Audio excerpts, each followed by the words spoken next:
হরে কৃষ্ণ সুধী ভক্তবৃন্দ, আশা করি আপনারা সকলে ভজন কুশলে আছেন। আবার একটি নতুন ভিডিওতে আপনাদের সকলকে জানাই স্বাগত। সকলকে জানাই শুভ সকাল। ভিডিওটি প্রায় অনেক দিন আগের। ওই দিন ছিল একাদশী আর সঙ্গে ছিল পৌষ সংক্রান্তি, সেই দিনকার একাদশী। আর ওই পৌষ সংক্রান্তির দিন ছিল শর্তিলা একাদশী। সকাল সকাল উঠে বাড়ি থেকে নিয়ে আসা ফুলগুলি দিয়ে পুজো করে নিয়েছিলাম, আর দিয়েছিলাম সঙ্গে তিল।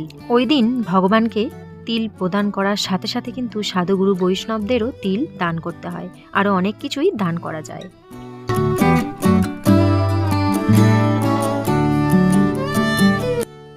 ওই দিন যেহেতু অনেক কাজ ছিল, তাই বেড়াবাবুকে একটু হেল্প করব বলে সেদিন আর বেশি কিছু বানানো হয়েছিল না। অনেক রকমের ফল নিয়ে আসা হয়েছিল, তো ওই ফলগুলোই আমান্য করে ভগবানকে ভোগ নিবেদন করা হয়েছিল। সঙ্গে এই যে আলুটা সেদ্ধ বসিয়েছিলাম, ওই আলুটার ভাজা, আর ওই আলু থেকে আলু রেখে দিয়েছিলাম, যেটা বিকেলবেলা বানিয়েছিলাম সাবুর লুচি বা সাবুর রুটি। এখন এই সমস্ত ফলের মধ্যে জানেন তো, আমার এই যে ড্রাগন ফলটা, ওটাই এখন বেশ ভালো লাগে। তো ওই দিনও ড্রাগন ফল ছিল, ড্রাগন ফলটাই সকলের বেশ পছন্দ। আর এখন না ভীষণ সুন্দর মিষ্টি ড্রাগন ফলগুলো আমাদের এইখানে আসে। তারপর ওই যে শুকনো কড়াইতে একদম অল্প আঁচে ভালো করে বাদামগুলোকে ভেজে নিচ্ছি। আমি এখন বাদামকে এইভাবেই ভাজি, কারণ ওই যে অতিরিক্ত তেল একদম খাওয়া বারণ, সেই জন্য। আর এর মধ্যে বেশি তেল দিলে পারে ভালোও লাগে না। সমস্ত ফলগুলিকে এখন আমান্য করে নিচ্ছি।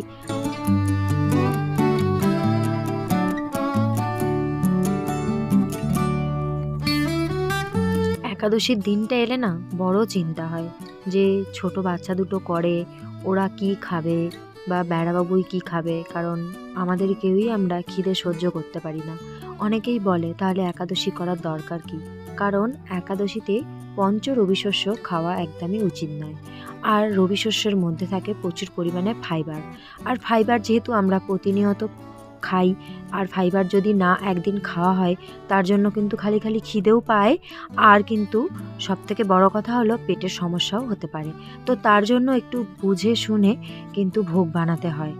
ফাইবার বলতে গেলে এই যেমন রুটি, মুড়ি, ভাত, এইগুলো। আর এইগুলি বাদে যদি অন্য কিছু খাওয়া হয় তাহলে হজমের সমস্যা হয়। সেই জন্য আমরা চেষ্টা করি একটু তেল মশলা জাতীয় খাবারটা না সেই দিনকে খাওয়ার। এখন দেখুন এই যে ড্রাগন ফলগুলিকে আমান্য করে নিয়ে ভালো করে খোসা ছাড়িয়ে নিচ্ছি। আর সত্যি বলছি, এখন এই সময়টায় না ড্রাগন ফলটা খুব সুন্দর মিষ্টি আসে। এরপরে যে ড্রাগন ফলগুলো আসবে একদম মিষ্টি হবে না। এই যে ভগবানের থালিতে একটু একটু করে সমস্ত কিছু সাজিয়ে নিয়ে ভগবানকে ভোগ নিবেদন করে সেটাকে এখন ওঠাতে এসেছি। চলুন এরপর সকলকে প্রসাদ দেওয়ার পালা।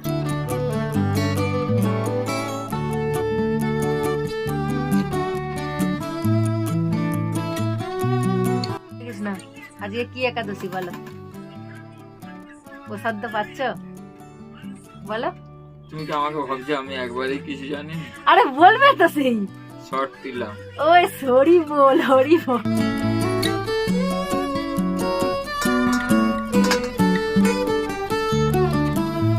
এখন সন্ধ্যাবেলা, সন্ধ্যা আরতি কমপ্লিট করে একটু ঠাকুর নাম কমপ্লিট করে চলে এসেছি আবারও ভোগ বানাতে।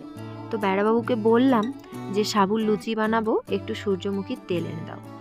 কিছুতেই মানল না, খাবো না তো খাবো না, তারপরে আনবও না।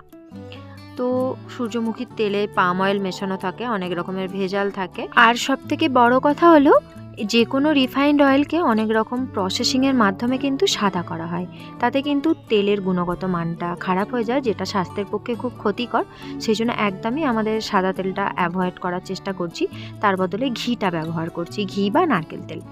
তো এখানে সাবুর লুচি তো আমি বানাতে পারবো না, আর ঘি দিয়ে সেভাবে লুচি বানানো সম্ভব না। তাই আমি কি করেছি, এখানে রুটি বানাবো। আর ননস্টিকের প্যানে তো জড়িয়ে যাওয়ার কোনো সম্ভাবনা নেই, তাই এই রিস্কটা নিয়েই ফেললাম।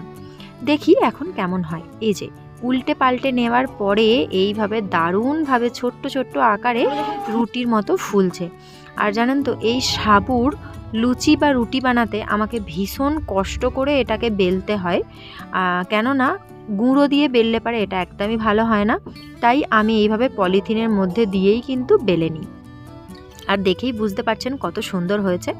অবশ্যই রেসিপিটা খুব তাড়াতাড়ি আপনাদের সামনে নিয়ে আসবো। এখন এই যে সাদা আলুর তরকারিও হয়ে গেছে। চলুন ভগবানকে ভোগ নিবেদন করে রাতের প্রসাদটা পেয়ে নিই, আর ভগবানকে শয়নও দিয়ে দিই।